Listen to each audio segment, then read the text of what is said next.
Lucky कुत्ता। मोहन अपने घर पर बैठकर खाना खा रहा है। उतने में टीवी पर खबर आती है। सरकार के नए नियमों के अनुसार देश भर में लॉकडाउन की घोषणा की जाती है। हे भगवान, ये क्या हो गया? अब मैं काम पर कैसे जाऊंगा? मेरा घर कैसे चलेगा? कुछ दिन बाद मोहन के ऑफिस से फोन आता है कि उसे नौकरी से हटा दिया गया है। अरे मैं तो कहीं का नहीं रहा। अभी कुछ महीने पहले ही तो नौकरी लगी थी, अब वो भी चली गई।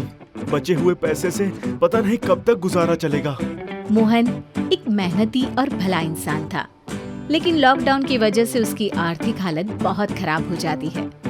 उसे चिंता है कि अब वो पैसे की तंगी से कैसे निपटे। मोहन पास की दुकान पर फोन करता है और कहता है कि भाई साहब, मेरे बताए पते पर थोड़ा सामान भिजवा दीजिए, मैं पैसे ऑनलाइन भेज देता हूँ।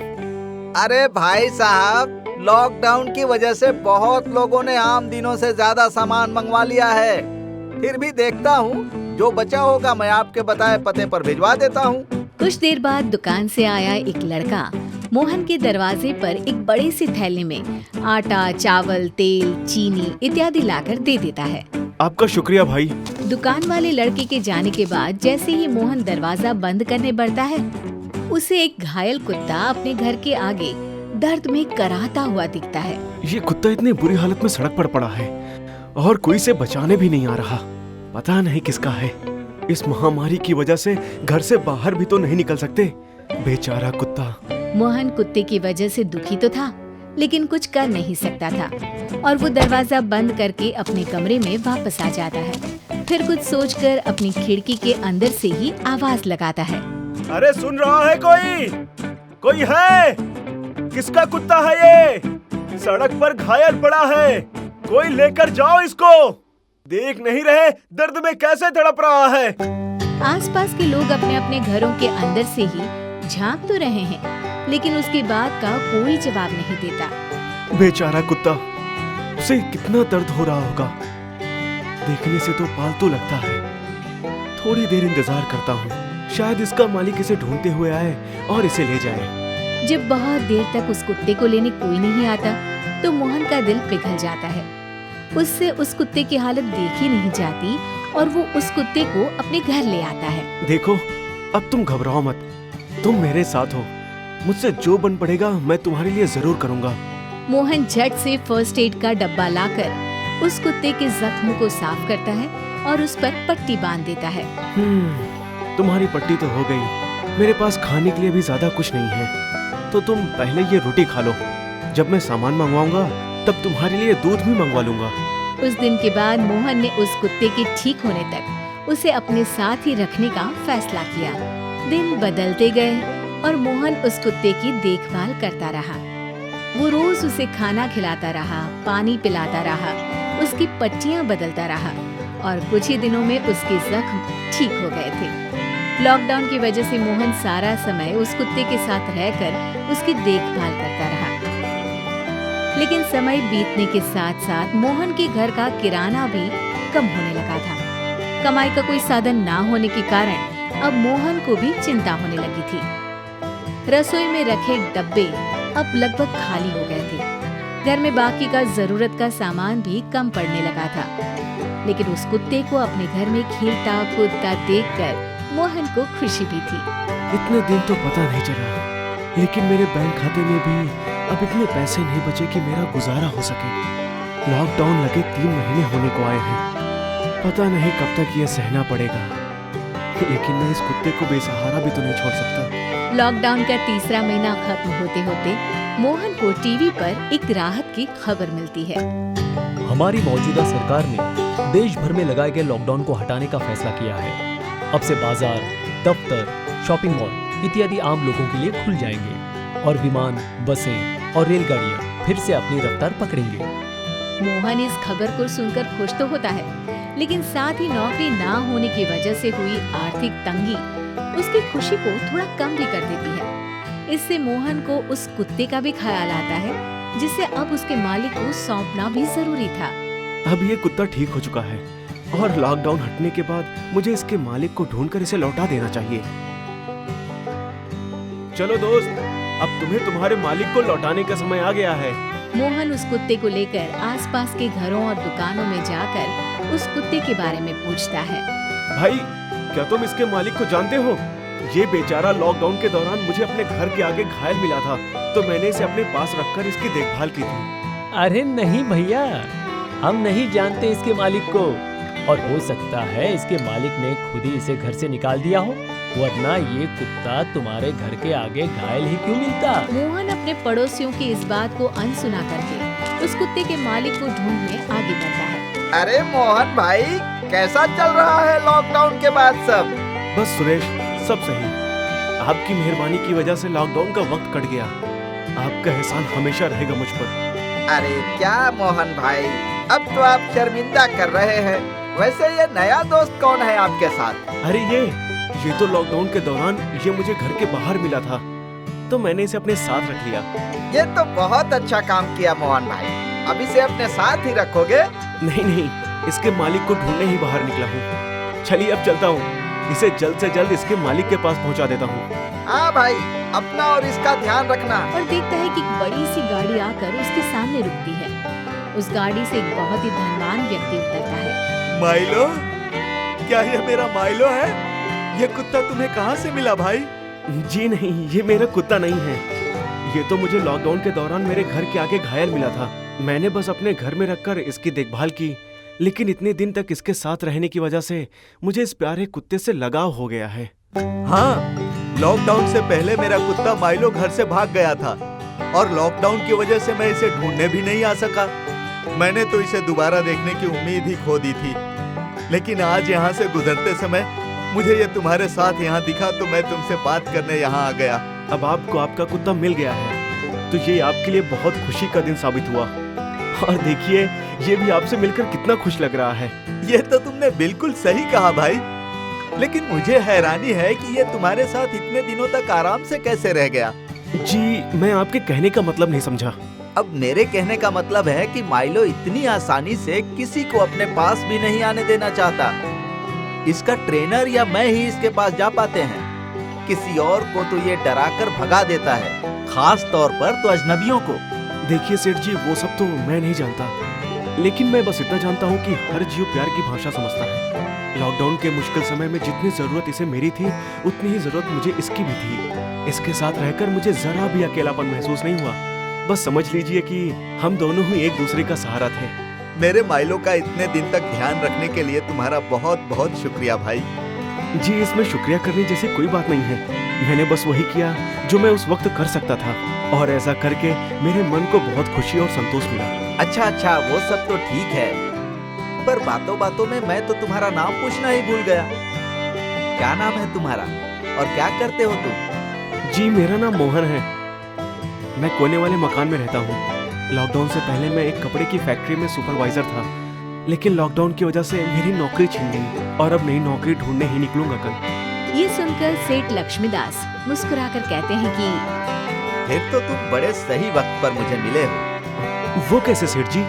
वो ऐसे कि ईश्वर की कृपा से मैं इस शहर की कपड़े की सबसे बड़ी मिल का मालिक हूँ। हाल ही में मेरी मिल में एक मैनेजर की जगह खाली हुई है, और मुझे तुम जैसे ही किसी मेहनती, ईमानदार और साफ दिल आदमी की जरूरत थी, जो मैनेजर की कुर्सी संभाल सके। बोलो, करोगे मेरे यहाँ काम? तनख्वाह मिलेगी पूरे 80,000 रुपए महीना। और हाँ, तुम्हारे अच्छे व्यवहार और लगन को देखकर मैं तुम्हें 1 महीने की तनख्वाह बोनस के रूप में भी दूंगा, लेकिन तुम्हें ड्यूटी पर कल से ही आना होगा। अगर मंजूर हो तो बताओ।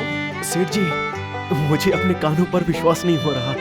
क्या आप सच में मुझे अपनी मिल में नौकरी दे रहे हैं? मैं हमेशा आपका आभारी रहूंगा। आपका बहुत बहुत धन्यवाद सेठ जी।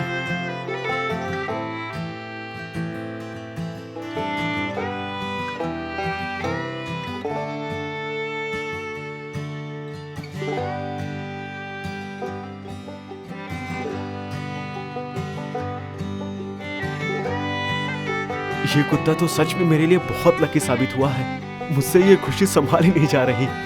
तुमने माइलो का इतना ध्यान रखा, तुम इतने मेहनती और ईमानदार हो। तुम्हें ये नौकरी देकर मैंने तुम पर कोई एहसान नहीं किया। ये लो मेरा कार्ड, कल से इस पर लिखे पते पर आ जाना। शिक्षा। इस कहानी से हमें ये शिक्षा मिलती है कि हमें निस्वार्थ भाव से दूसरों की मदद करनी चाहिए।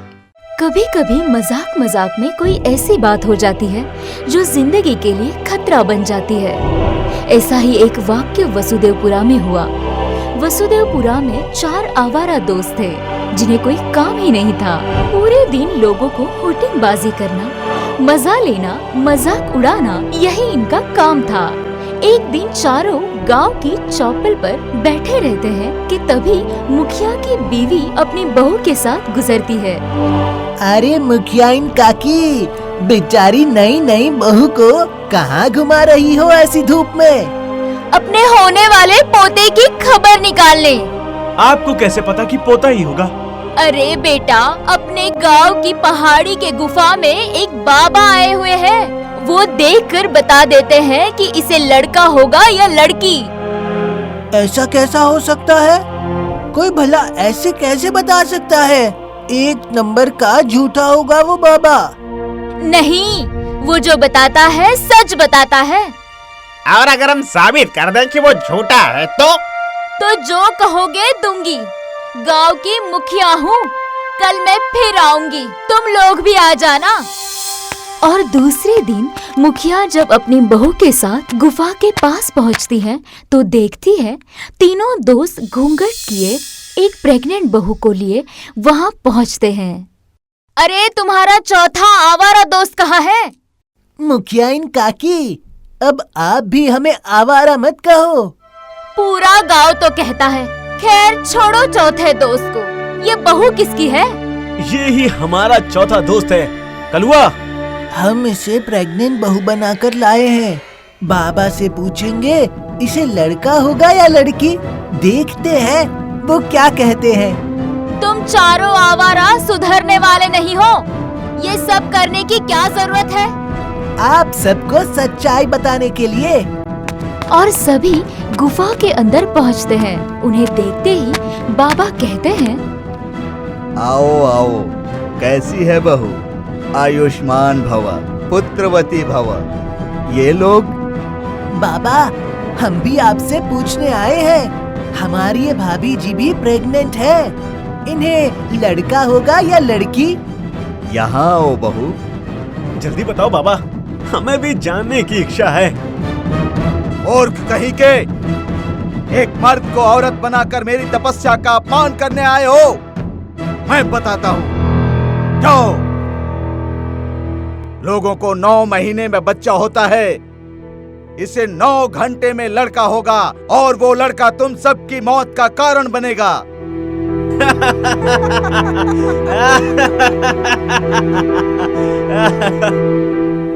वो तो नहीं होगा, पर हाँ, 9 घंटे बाद हम तेरे 12 जरूर बजा देंगे। देखा कैसे भड़क गया था बाबा। हाँ, मुखिया इनसे पैसे लूटता है। सोचा सच्चाई सामने आ रही है तो भड़क के विश्वामित्र बन गया। 9 घंटे तो गुजर चुके हैं। कल चलकर उस 9 घंटे वाले के 12 बजाएंगे। और खाना खाकर चारों सो जाते हैं।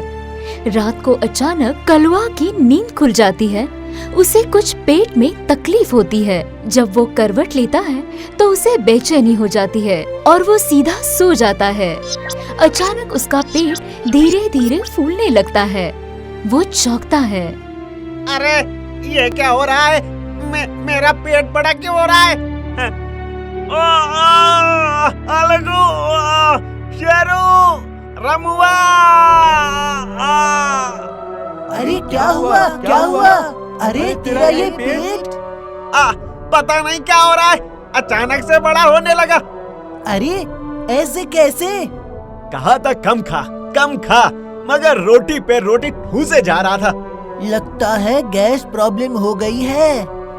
और वे उसकी गैस प्रॉब्लम का घरेलू इलाज करते हैं, पर कोई फायदा नहीं होता है। ये देखकर डॉक्टर को बुलाते हैं। डॉक्टर आकर चेक करता है तो सरप्राइज होके उनकी आंखें फट जाती है। अरे बाप रे, ऐसा कैसे हो सकता है? क्या हुआ डॉक्टर? ये तो प्रेग्नेंट है। क्या?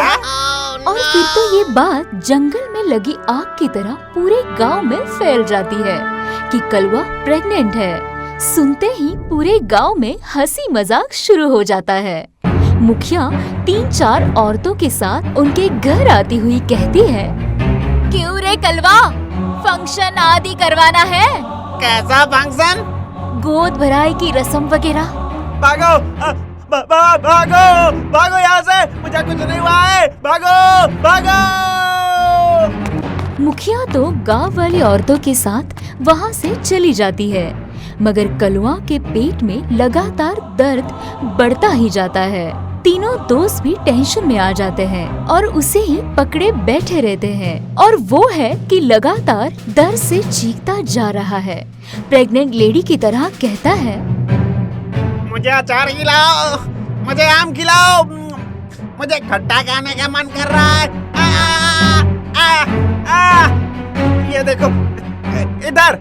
पूरा दिन इसी तरह निकल जाता है और रात को अचानक कलवा जोर जोर से चीखता है और वे डॉक्टर को बुलाते हैं। डॉक्टर आकर उसे देखता हुआ कहता है, लगता है डिलीवरी होने वाली है। डॉक्टर साहब, तुम्हारा दिमाग खराब है क्या?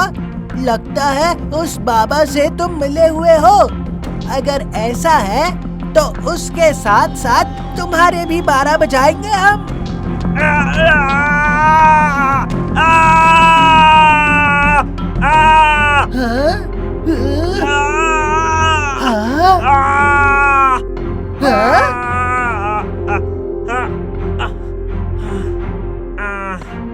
अरे ये कैसा बच्चा है? अरे ये तो प्योर गोल्ड के गहने हैं। ये सब क्या है डॉक्टर? पता नहीं, अपने 30 साल की प्रैक्टिस में पहली बार मैंने ऐसा बच्चा देखा है जो गहने पहनकर पैदा हुआ है। सवेरा होते होते ये बात पूरे गांव में फैल जाती है कि कलवा ने एक बच्चे को जन्म दिया है। फिर तो पूरे दिन बच्चे को देखने के लिए गांव वालों की भीड़ लग जाती है।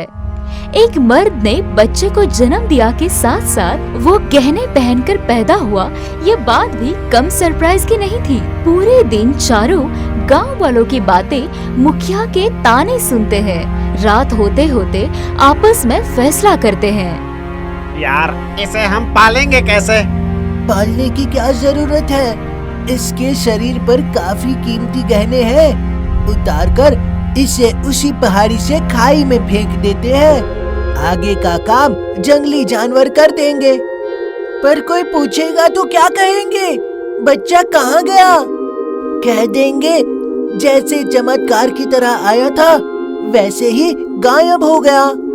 चारों इस बात से सहमत होकर जैसे ही बच्चे के गहने उतारना चाहते हैं, अचानक वहाँ एक खतरनाक आदमी अपने कुछ आदमियों के साथ तलवार भाले लेकर आता हुआ कहता है, खबरदार, जो इन गहनों को हाथ लगाया तो। कौन है बे तू? तमीज से बात करो बेटे, ये पड़ोसी गांव और वहाँ के आपस के 4 गांव के जमींदार हैं। तो यहाँ कौन सी जमीन लेने आया है? भाग यहाँ से। चुप, चोर कहीं के। ये सारे गहने मेरे बच्चे के हैं जो 4 दिन पहले चोरी हो गए थे। इस बच्चे को पहनाकर पूरे गांव में नाटक फैला रखा है कि ये पहनकर पैदा हुआ। भला कोई बच्चा आज तक गहना पहनकर पैदा हुआ है? ये मेरे बच्चे के गहने हैं, मैं उतार कर ले जाऊंगा। अबे हम पर इल्जाम लगाकर हमारी किस्मत के गहने छीनना चाहता है। निकालना तो दूर, हाथ भी लगा कर देख, फिर क्या होता है।